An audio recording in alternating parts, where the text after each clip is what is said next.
Because this is the last speech of the day, it would be remiss of me if I did not begin with an energizer. You know I'm going to. So, let me just explain this because it has quite a few moving parts and we only have 3 minutes for this activity. So I'll explain it and then we'll do it when I give you the go. So here's what we're going to do. We are going to get up, we're going to run to the outside of the room, everyone's going to form a huge big line together. Then we are going to line up in age order. Yes, we're going to line up in age order. Lots of chatting. It's going to be fabulous. Then we're all going to turn to our right, arms outstretched. We're going conga line, baby. We're going conga line. And you know that bit where on the conga line it goes da-na-na-na-na, ba, da-na-na. You know the ba? On the ba, I think we should do some interpretive dance. Yes, we're going to do some interpretive dance because I want to know how you're feeling. It's the end of the day. Here's what it will look like. Da-na-na-na-na, happy. Da-da-da-da-da, sad. I mean, choose your own adventure. You decide. Okay, confession. Clearly we're not doing that activity. You didn't think we were doing that activity, did you? No, we are not doing that activity. That is a preposterous suggestion. We don't have enough time, we don't have enough space, and we definitely do not have enough alcohol for interpretive dance. Who's with me? Okay, but what I am wondering is what were you thinking as I was offering that progressively preposterous idea? And more importantly, how comfortable would you be to share your response into the collective space together? Oh, I think I hear my answer, yes. Now, of course, I'm not expecting anyone to storm the stage and say, Annalie, that's ridiculous. I'm not doing interpretive dance. Conga line, on the other hand, yes. No, I'm not expecting anyone to do that. But imagine we were in the workplace. Imagine we're in a team meeting, we're riffing ideas, we're having conversations, we're throwing ideas into the mix. I throw an equally preposterous idea into the mix, and I'm your boss. What then? Turn to the person next to you, 10 seconds. How comfortable do you feel to share your response about a ridiculous idea in the space? Go.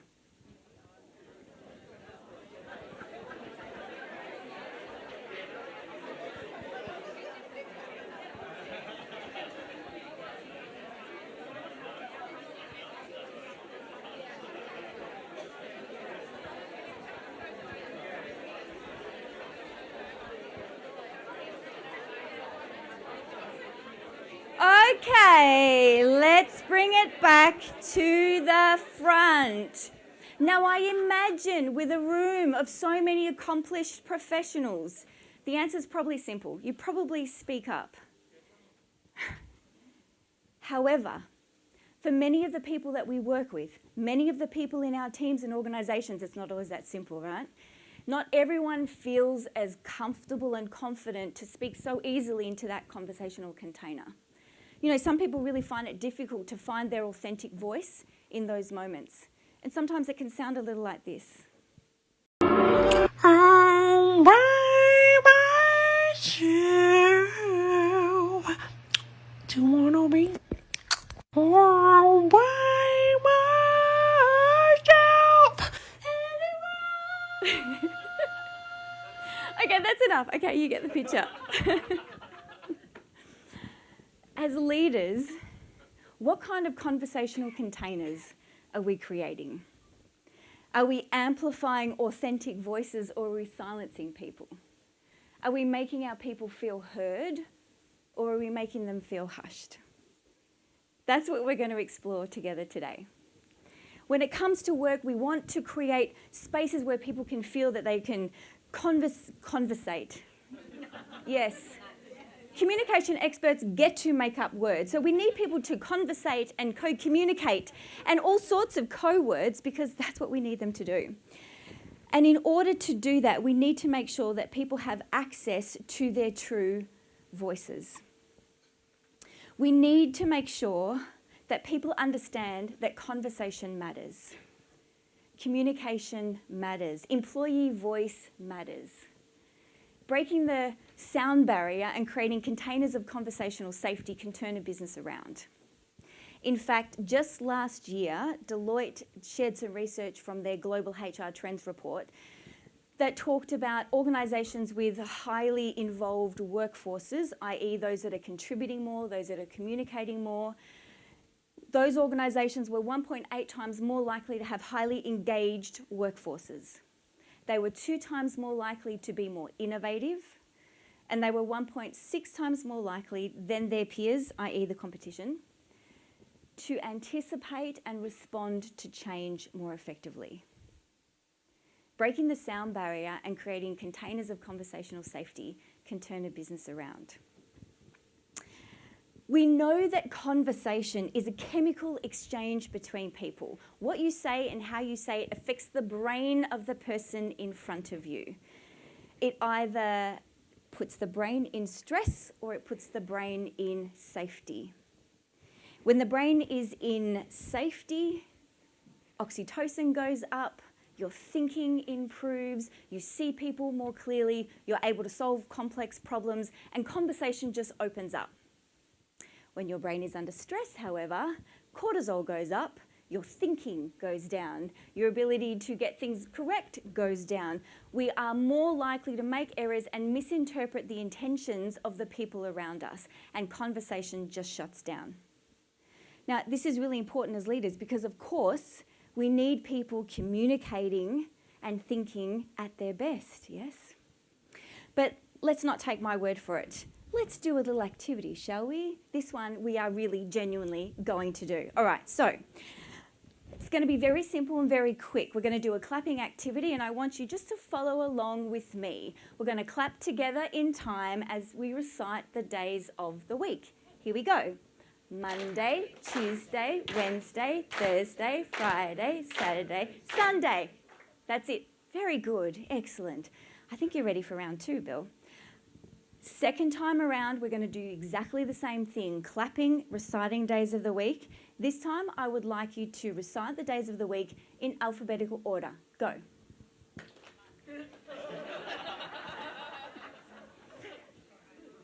So what happened? Did you forget how to clap? Did you forget the days of the week? No, you didn't, but your brain is under stress. So we can't access our best thinking, let alone communicate it. We know that when the brain is under stress, we experience a drop in IQ of up to 14%. 14%! Honestly, we all know that's someone who just can't afford the drop. As leaders, our demeanour affects their dialogue. We either raise voices up or we shut them down.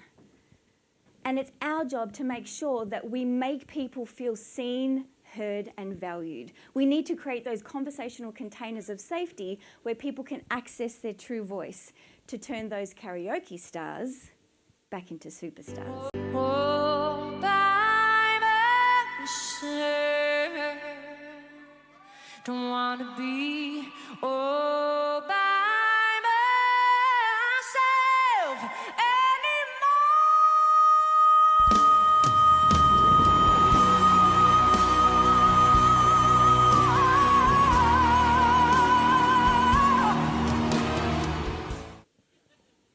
It's no Leanne Faraday Brash, but you know, it's pretty close. Where are you? Our demeanour affects their dialogue. When it comes to voices, we either raise them up or we shut them down with a look, a lilt, or a question. Let's take a look at a look. You might recognise this face as just a regular old face. This is a blank expression. That's what we're looking at here. Now I ask you, imagine this. You're in the workplace. You're really excited about a new idea. You find a random colleague in the corridor and you are telling them this idea and you're super excited and you're getting this face, blank face. You're getting nothing back. 5 seconds, turn to the person next to you. How excited are you to keep sharing that idea? Go.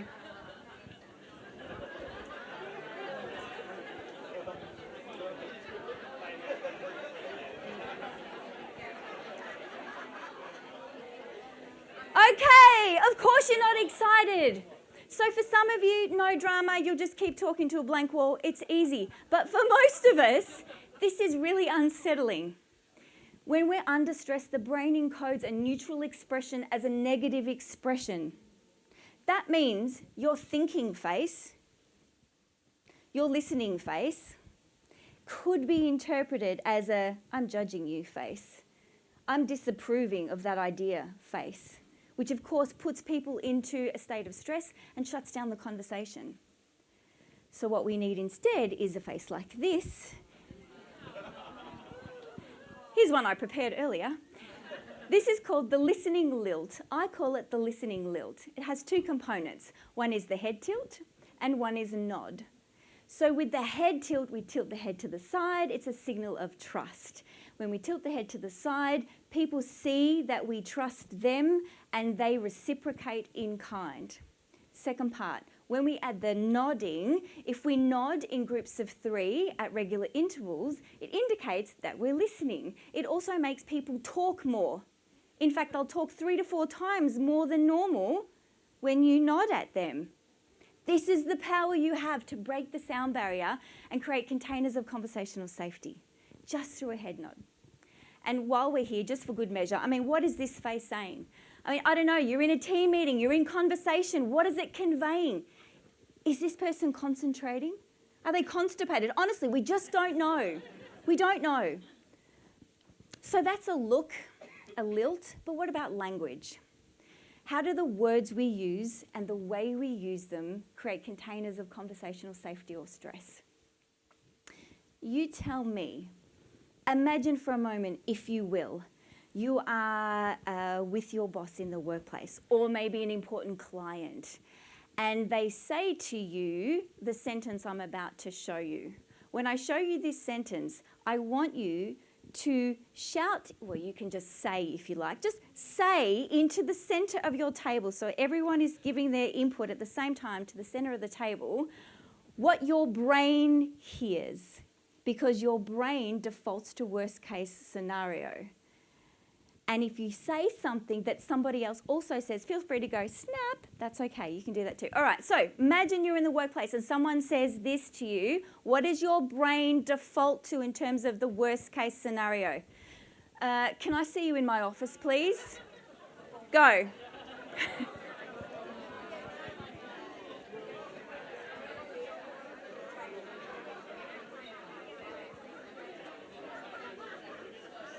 Okay, did you say something like this?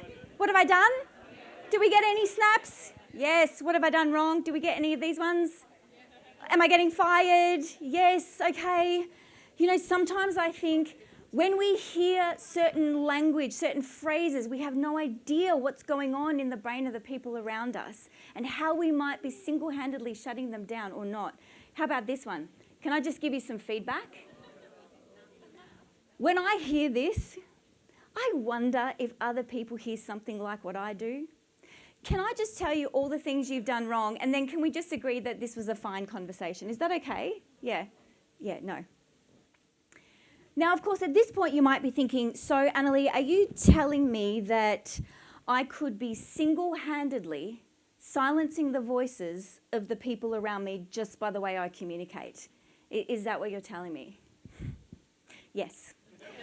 That's absolutely what I'm telling you. But it's okay, because you can't change what you're not aware of. And now that we know better, we can do better, right? So I want to leave you with a quick hack. Now, this might seem too simple to be effective, definitely too good to be true. And maybe some of you feel like you're already doing this on some level, but I suggest there might be another layer for us. So what am I talking about? I'm talking about acknowledgement. And we have already talked about this throughout today. It's such a wonderful way to bring all these concepts together. Honestly, if I could have written it knowing that everything that was going to come before, I would have written the same speech. Unbelievable. Truly amazing. So acknowledgement, but it's not just that you acknowledge somebody. It's it's acknowledging who they are. We need to make sure that we are acknowledging character over competence. Now, at this point, you might be thinking, all right, so That's all fun and games, a bit of kumbaya, a bit of group hugs. That's nice and airy fairy-only. You're just going to say some nice things about people. It's really going to make a difference. Yes, it really does. And there's some hard research to suggest that it really does make a big difference. In 2021, McKinsey did some research to find out the number one reason people quit their job: not feeling valued. In 2023, Mercer did some research to find out the number one reason people thrive in their work: feeling valued. Acknowledgements work. They make people feel important. They make people want to contribute into the space. But it's not just good job, well done, thanks for that. Remember, it has to be character over competence. We have to talk about who they are and not just what they've done. So it might be something like this. Thank you for picking up that error on the report. I appreciate that. But it's more than that. It really shows me how committed to quality you are. That's important in this organisation. Thank you. Or it might be something like, thank you for sharing those frontline impacts. We know it's hard to share difficult information to a group like this. You showed a lot of courage today. I really appreciate that. Thank you. Acknowledging character over competence can make people feel seen, heard and valued. It amplifies authentic voices and turns our karaoke stars into superstars. And that is how we break the sound barrier and create containers of conversational safety as leaders. Thank you.